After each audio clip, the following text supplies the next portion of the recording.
Assalamu alaikum and hello viewers, researcher.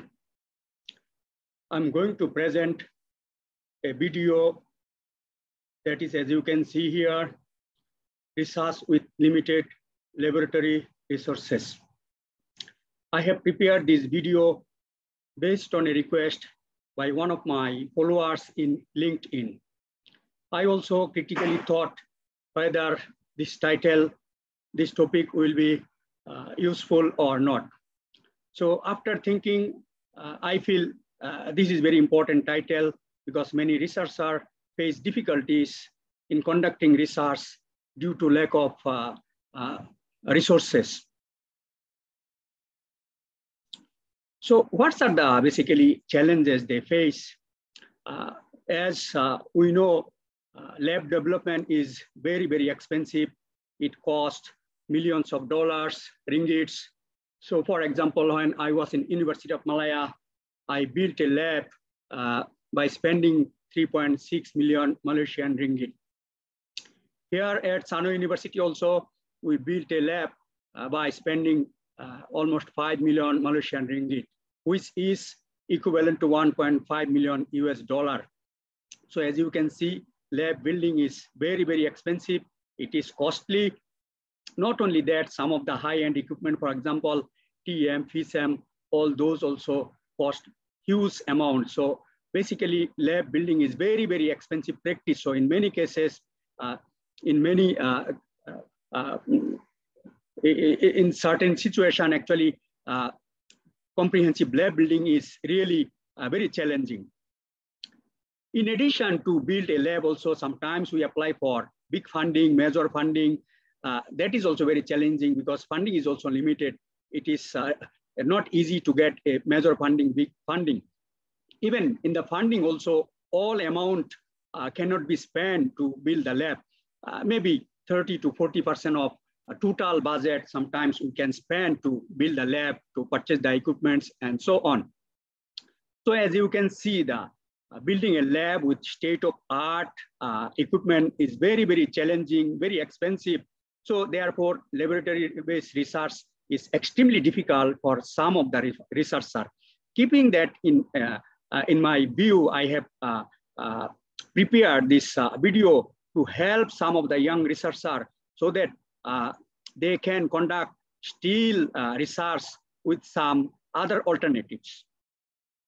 So what are the alternatives? So there are a number of alternatives. That is basically focus of my presentation. I'm going to talk all those alternatives in different slides. So let's start with this thing. So one of the alternative resource, as many of us know, that computational tools. So basically computational, numerical, modeling, analytical works, as you know, these are some ways we can generate data, we can conduct research. So by computational, for example, computational fluid dynamics, numerical analysis, mathematical model, and some analytical model, analytical works can be used to produce data to conduct research. So one of the approaches, as many of us know, the machine learning. For example, artificial neural network, these can be used to predict, to model, to optimize some of the research data. I'll share some of our published work, how we use artificial neural network. And also MATLAB, this is also computational tools. This is convenient. So many researchers are using this MATLAB also to analyze their data, to produce data, to develop a model. So there are different computational languages. Those who are expert in that area, they also can build some code by which also you can analyze, you can interpret your data. So there are some of the computational tools I'm aware, for example, TransSys, NSys, COMSOL, density functional theory, molecular dynamics simulation. So these are in my area. I'm aware, I'm familiar. These are again the tools that can generate data, can produce data, can computationally can analyze, can conduct some research. These are, I am familiar, certainly in your respective fields. There are many, many other softwares, computer tools, computational analysis can be carried out. So this, you need to conduct your homework so that you can identify your necessary computational tools that basically can help you to produce data, to analyze data. So this is one example. There are quite a number of papers we managed to publish with our collaborators. As you know, we are strong at generating original data through our experimental work. So we are expert in that area, but we are not that strong expert in the computational analysis, in the prediction analysis. As you can see, this paper we published in one of the journal. You see the authors are from India, so they are expert in this prediction. So by collaborating with them, actually we published quite a number of papers, and papers are basically also in good journals. So as far as I remember, some of the journals are Q2 ranked journal. Okay, so this is possible with the original data or data taken from literatures. Actually, we can predict, we can develop a model using computational tools. This is one of the examples. So I have many papers you can explore. It's not only me, I think many other people also practicing to overcome these challenges associated with laboratory equipment. So in non-science, some of you are aware that this SPSS is a tool that also can be used to do some statistical analysis. Some of the analysis, some of the data can be analyzed in the social science related area. This is just one example I mentioned here. There are a number of tools. So in your respective areas, you need to do the homework. You need to discuss with your collaborators, with other friends, colleagues, seniors, supervisors, collaborators, through which basically you can identify relevant softwares and you can use all those tools for your computational analysis. SARS identify free software. I understand there are software, sometimes those are free to download. So these are the things also you can explore. All those free software which are available in the internet. This also maybe through your collaboration network, you can discuss with your other friends. Maybe they also will help you to identify which softwares are free of charge. Of course, it is always good. I strongly suggest time to time, I also invest in research. Sometimes I spend money from my own pocket also to overcome some of the challenges. So I strongly suggest those who have the capabilities, please invest some money, because certainly there will be return on your investment. Because this will be the best investment, because this will help you to produce good quality data. As a result, you can publish in journal, and that basically will help you for your future growth and career. So there are other ways to get data. So as you know, the secondary data sources, for example, you are trying to get data for wind speed, solar radiation, for example, like this. So from meteorological department, sometimes some of the research organization, basically they have collected data for long years. So you can collect all those secondary data and you can use all those in your computational tools, models as input data to predict, to optimize some of the data. For example, Malaysian Industrial Development Authority, Standard and Industrial Research Institute of Malaysia. So these are some of the examples. Maybe in your respective countries, there are R&D organizations who probably collected some of the data using government funding, some other sources. So this need to be explored, and this data basically you can use to feed into your computational model, in your analytical model, in your numerical model, to produce something, to generate something, so that you can prepare some draft paper which can be published in journals, conferences. Of course, there are large body of literature in Science Direct, LCBR, Taylor's Francis, so many databases. As you know, many publishers publish the paper, high quality paper. I think sometimes you can get all those data which are extractable, which are available, which you can use for your analysis to feed into the model. We use all those data to make some critical analysis in your specific area, in your respective areas. So this is one of the good source, but you need to learn actually how to use all those data and how you will critically analyze. Data from other researchers, this is always good, as you know, the research to maintain your sustainable research. Collaboration is always very important thing. So through collaboration, those who are strong in your specific area, those who have lab resources, probably it will be very good. So if you make a connection with them, if you collaborate with them so that you can get their data, And then you can do additional analysis using this computational analysis. This is one example when I was doing my master's and PhD. Actually, at that time, one of my colleague, Professor Indra, who is now in Australia, actually, he was very good at this analytical work. So he used some of the models, some of the literature model, and then he collected some of the data from local sources, and he fed into the model. And as a result, he managed to publish in good quality journal. This is how I also learned from him. And during my master's and PhD also, I used some of the local sources data, used some computational or analytical models from the literatures. And as a result, as you can see, this was published in Energy Policy. This journal is sometimes Q1, sometimes Q2. So in Energy Policy and Energy Conversion Management, I managed to publish around 8 to 10 papers using data from other sources. So this is one of the very good example without laboratory works, actually using data from secondary sources, from other sources. Actually, we can publish, we can analyze data, and we can publish in good quality journal. So non-experimental data, also, as you know, that you can design in non-science based research area. Even in science also, sometimes we need supplementary data that can be produced using this survey or through questionnaire design. By this, basically, this can be circulated, this can be sent to different focus group, different groups, age groups, and as a result, you can get some data, and all those data basically you can analyze without going through experimental work. In this case, SPS is one of the tools that can be used to analyze these types of data, and then at the end you can publish.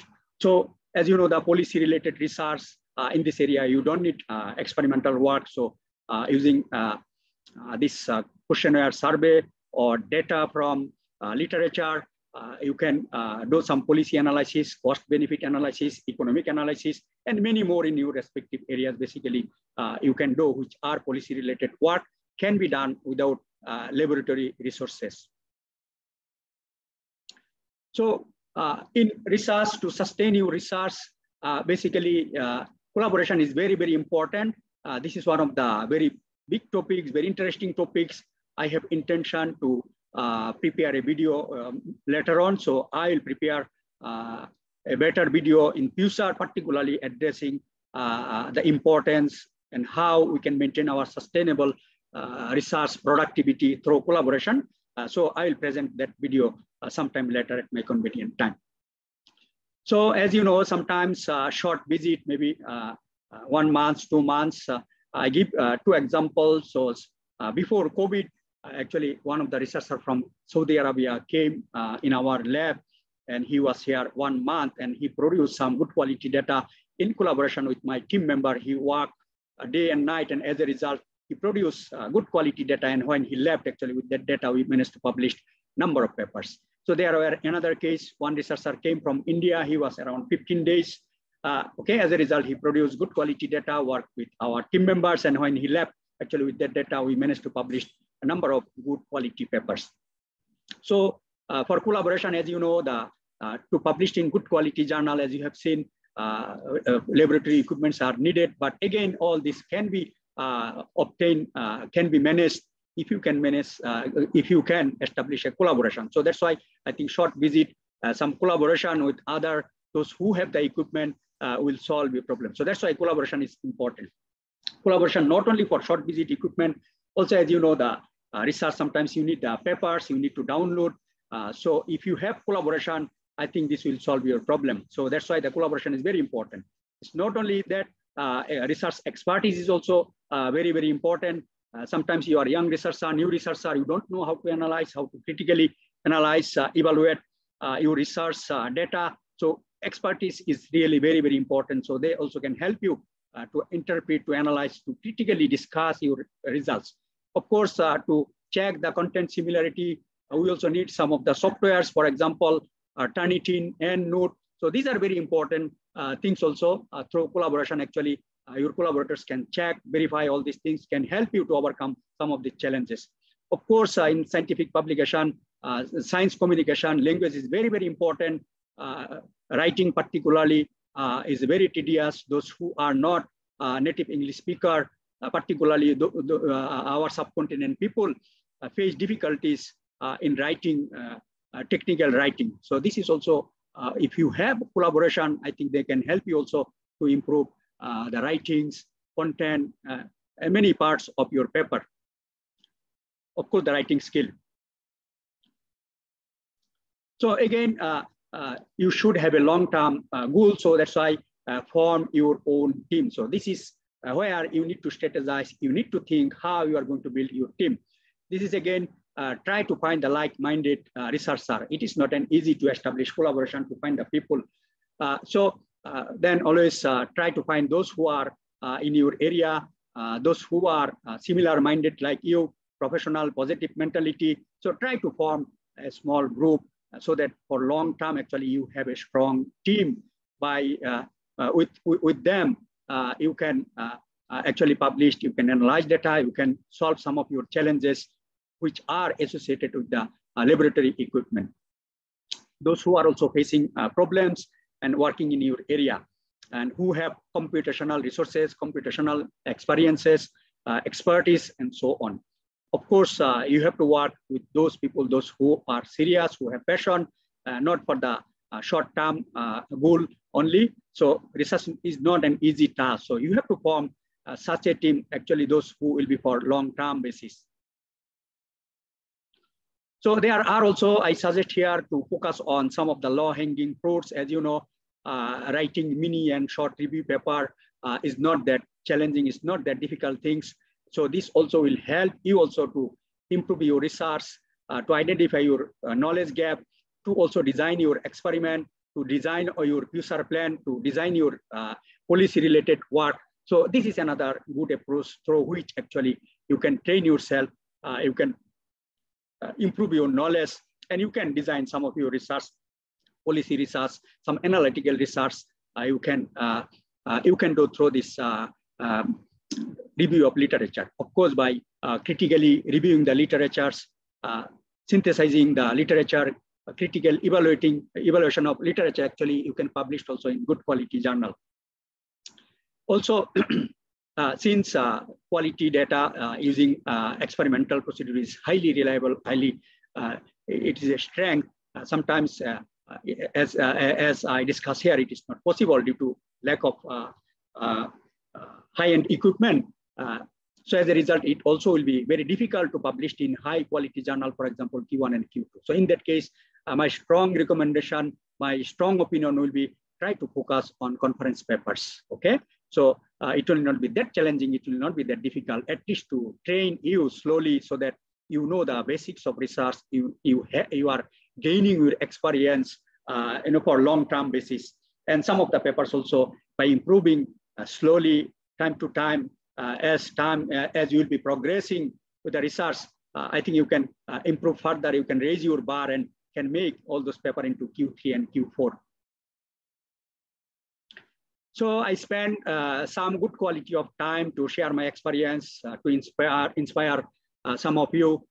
So certainly, I also would like your support to disseminate my knowledge, my videos, so that other researchers also can be reached, so that other people also can get benefit. So if you share, I think certainly other people also will be benefited. So I also would strongly suggest this comment, gives suggestion so that I can improve as a human being. I'm not perfect. However, I'm trying my best also to improve compared to previous videos. Today, I spent some good quality of time with some of my team members to produce better videos. So I'm constantly trying to improve. At the same time, as a human being, I'm not perfect. So I strongly would encourage some constructive criticism, feedback that will improve my videos. This is my last slide. As you know, I'm also involved in social media like LinkedIn and Facebook. So time to time, I post some of my tips. But as you know, we cannot give a lecture in LinkedIn, Facebook, and social media. So that's why I have opened this YouTube channel. But some of the other contents, other tips, Sometimes I share some others important job posting, some other important things in this social media. We also have our research center page, our team, our focus, many of the things basically we also share in our RCNMet LinkedIn page. I also have a Facebook page where also I post some of the important research related activities. So you can explore in my page in the Facebook as well. Okay. To know about Sano University's undergraduate, postgraduate research, other schools, faculties, colleges, international schools. So you always can explore about the Sano University, Sano Education Group, Sano City, all those basically you can explore more in the respective website in Sano University, Sano Group, Sano Pyramid. So I strongly suggest you to explore more for your needs for research, for higher studies, and so on. So with that, I would like to end my presentation. Thank you very much.